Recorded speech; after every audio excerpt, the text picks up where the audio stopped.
Welcome into another edition of the Irish Recruiting Podcast. I'm your host, Brian Smith, longtime college football recruiting analyst and Notre Dame fan. This is going to be a projection, if you will. Notre Dame football is now sitting at 2-2, and they're not a great team by any measurement, but their offense is explosive. They have a potential Heisman candidate in CJ Carr, and the schedule is very favorable. So the objective today is to talk about Carr and how he impacts Notre Dame's opportunity to make the college football playoff, talk a little bit about the schedule and how it all works together.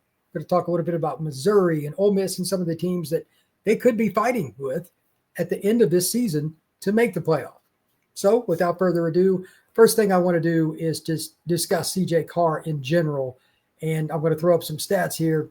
CJ is legit. I think that's pretty obvious. But passing depth, this is one of the most important things to discuss in terms of your ability to be a not just good quarterback, but an elite one. CJ throws the ball down the field about as well as anybody. He puts it where his guy can get it, and it's pretty rare that the other team has much of a shot. I don't always trust PFF numbers, but at least for this area, the deep shots up there at the top, passes of 20 or more yards, 12 out of 22, he's over 50%, which is excellent. And he's averaging 19 and a half yards per attempt. Keep in mind, Notre Dame hasn't played an FCS team. They haven't even played a G6 team. However, teams that have quarterbacks with more experience and easier schedules so far, they've got guys that don't have the stats that CJ does.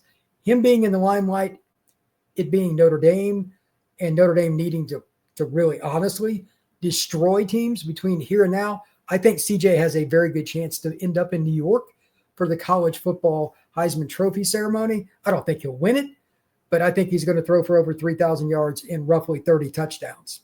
I don't think that's all that far-fetched. Through 4 games, he's got 9. I expect him to throw even more considering the competition won't be as good. There's no Miami, there's no Texas A&M, there's no Arkansas, and obviously there's no Purdue. Those are P4 teams out of the way, and they play a lot of middle-of-the-road kind of teams plus Boise this weekend. Boise's solid, but I don't think they're that great. I think Notre Dame will score 40 on them as well. So if I'm right and he ends up with 28 to 32 touchdown passes and he's a Heisman candidate, do I think they're going to be left out of the top 12? No, I don't. I think they'll end up in the top 12 in some way, shape, or form, and they'll be in the playoff. I'll get into the teams that I think will make it here in a minute, by the way. But that is a factor. Whether fans like it or not, Notre Dame, like many other people, they are a brand that is different. You think about business world, Goldman Sachs in investments. It holds a different cachet for a lot of people, whether it's truly deserving of it, I don't know, but it's one of the first ones that will come up in a conversation. Notre Dame is like that. So with that being in mind, if they go blow out everybody and your quarterback's in the Heisman race, they're aesthetically pleasing because they're winning 49 to 20, I think they're going to make the top 12. And for those of you that don't really trust that's fine. This is just my take. I'm not saying Notre Dame deserves to be that team, but looking at it overall, and I'll put up these just regular passing stats for CJ too, for everybody to look at it. If you want to think about CJ as a guy that really, really can take that next step, consider he already looks like this and he's only played 4 games. He's going to get better. The offensive line is getting better. They're going to get healthier. Leonard Moore is going to be back. There's really no reason for me to think that they're not going to put up, like conservatively, 35 points on every team they play between now and the end of the season. Literally. There may not be a team they don't put up 45 on. Because I just looked at the numbers. I'll spare your eyes. Southern Cal's defense is pretty much like Notre Dame's right now in the secondary, although Notre Dame's is getting better. They're not very good. And Notre Dame's offensive line is way better now than it was even a week or so ago. With run blocking, pass pro still, I question it against better comp. But while SC can rush the passer, I don't think they can stop the run. They're getting pushed off the ball. I think they're the only team that can sort of match up with Notre Dame, just player for player. And that's a little iffy. NC State just got beat by Virginia Tech at home. So I just don't think anybody's going to come close to Notre Dame. And I'll go ahead and project it now. Barring SC, I don't think Notre Dame will have another game within 2 touchdowns. That's how bad their schedule is. Boston College is terrible. You got games against Stanford on the road. That's the last game of the year. Good luck to them. Like, who's going to compete with NC State? Their offense has got some players. They got a real good running back. Their defense is just not very good. Syracuse, maybe they're a Jekyll and Hyde, but their quarterback situation's iffy, ironically, for those of you who haven't heard. Angeli's out for the year with a unfortunate injury, lower body injury, and like Achilles can take a year or more. So good luck to him on recovery. They're not going to beat Notre Dame. They're going to be in the playoff. So with that in mind, I'll go ahead and just X out of the CJ stuff here. These are the teams that I think will make the college football playoff. You can take this any way you like, but then I've got a couple of teams that I think are on the fence, and I can talk about their schedules a little bit too. Missouri in particular, just like that's one that I think is a possibility. A&M, I'll talk about their schedule because they played Notre Dame.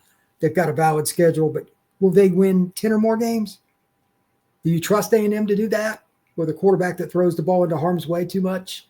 I don't. So anyway, here are the teams that I have making the playoff, and just throw Notre Dame out of the mix here. These are just Big Ten, ACC, and Big 12. Oregon, Ohio State, Penn State, and IU are the four that I have making it from the Big Ten. IU has to play Penn State on the road and Oregon on the road. I expect to lose both of those. Is it possible they get passed up by Notre Dame? Could be. Depends on what those games look like. If they get smoked like 38-3 at Oregon, then it could happen. I don't expect that. This is a pretty good IU team. We'll see. Right now, to be honest, I think they're more deserving than Notre Dame, but they didn't play very well at Iowa. Their offense kind of hit a wall. I didn't think their line play was as good as it should have been. They're a little more susceptible to that third loss, but who would it be? Their schedule's still not the greatest. Alabama and Georgia, I think, are going to get in. The team that is really I picked them to get in earlier this year. It's Ole Miss, but they've got to play at Georgia, at Oklahoma, back-to-back. They still have some other games. They got to play at Mississippi State. That's kind of iffy. We'll see what happens with them. Ole Miss could be a team. If they get past 9-3, it'd be hard to keep them out because they've already beat LSU. We'll see what other games they can get to. Miami's going to get in. I think that's pretty obvious. The biggest question for me is Florida State and Georgia Tech. The winner of the Miami-Florida State game has a pretty clear path to make it to the ACC title game. The other possibility for Florida State, because they've been famous for this in the last 10 years, playing down to their competition. It's not a great Clemson team, but they got to play on the road in Death Valley. Obviously, it's not a great NC State team, but Florida State plays there the week before they play the Gators to finish the season in the Swamp. I mean, they should win both those games, but will Florida State, after the way they played against Virginia, can you trust them? I don't know. That's a team that I cover. Locked on Seminoles. Florida State is maddening to try to figure out week to week. Do I think they'll win 10 games? Yes. Is it a lock? No. After losing to Virginia, anything is on the table. They got Wake Forest, and Wake Forest just got hosed by the officiating call and should have won that game. That just obvious offsides call that was missed cost them the game. Georgia Tech, they got to play at Georgia at the end of the year, or maybe they host them. No, they host them. It doesn't matter. Georgia will probably win that game. They're not going to overlook them like they did last year, but they may not lose another one. I think there's a pretty good chance they get in, but if they do find a way to lose a game, like again, they should have lost to Wake. They're not going to get in with 2 regular season losses. Then they go to, let's say they go to Atlanta, play a third loss, they could get bounced. We'll see. That's kind of a wild card. And then there's going to be at least one Big 12 team, obviously, because there's a champion, and then you've got the G6. So the ACC second team and or the SEC fourth team, possibly Indiana as well. All of those are in flux, but one of those is going to get hosed, in my opinion, because of Notre Dame. Again, I reiterate, this is just my take. I'm not saying that I agree with it, but this is what I think the voters will do. Obviously, I do not vote. They're going to look at the shiny toy that is Notre Dame's offense, throwing it around, having 2 close losses, and they're going to destroy teams. And there are going to be other teams that are going to come in not looking the same, and Notre Dame's going to be on a 10-game winning streak. I think Notre Dame's going to be somewhere between 8 and 12. I don't think they're going to get a high seed or anything, but they'll end up between 8 and 12 and make the college football playoff. There'll be all kinds of outrage. Notre Dame's not going to – all the Notre Dame should join a conference, which is garbage, by the way, will come out, all this stuff. And whether they should get in this year or not, Again, debatable. I don't necessarily think they should, but I think they're going to annihilate everybody, and I think they will get into the college football playoff. We'll see. As for just some quick thoughts on the Boise State games, two things to watch. I watched their game against USF. Their defense didn't look that fast to me. Do I think they can cover Faison and Malachi Field? No. Do I think they have somebody for Eli Raridan? No. The bigger question, can they rally to the ball and slow down Notre Dame's quote-unquote traditional rushing attack? Notre Dame was insanely generic against Arkansas and still ran the ball all over them. They didn't have to show anything. They've got some other film they've got out there, but Denbrock's been a coach for a long time. His playbook's big. They're going to have stuff for every team the rest of the way. They didn't show to somebody else. I expect to see some fun stuff against Boise because, well, Notre Dame's not going to sit there and admit it. They need to drop a 50 burger on everybody. And if I'm right, and if my eyes remember about that game with USF where they just annihilated Boise State, they're in for a long day. I've got Notre Dame 45-21. I don't think Notre Dame's defense is great, but I think they're going to drop 45. And if they drop 50 or more, it would not surprise me. I don't think Boise has the athletes to run with Notre Dame outside the numbers. And then there's Jadarian and Jeremiah. And just like, they're not going to handle that. And Notre Dame's offensive line's playing better and better. By the way, I've been focusing a little bit on the big fella, redshirt freshman, Gerby Lambert. Holy cow. That is a 10-year NFL player. That's just a massive humanity. Good luck to anybody that comes down and then sees Gerby pulling around the edge. That's just not a good time.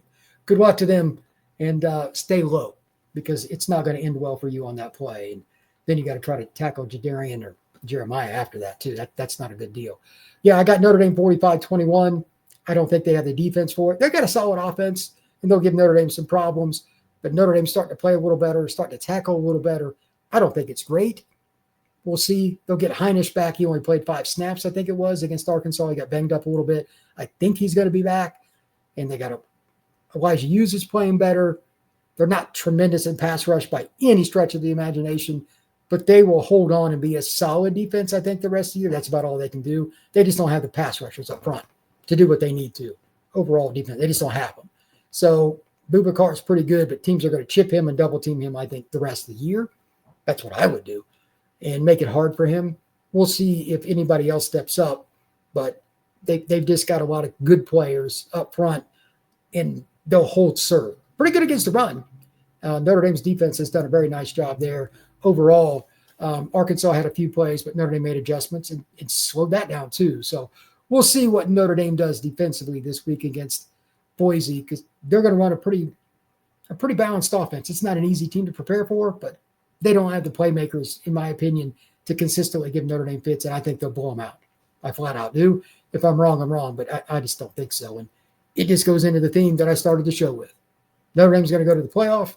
A whole bunch of people are going to complain. It is what it is, and that's just my take. So we'll see what happens here soon, but enjoy the rest of your weekend and enjoy the Irish playing against Boise State. This has been Brian Smith with the Irish Recruiting Podcast.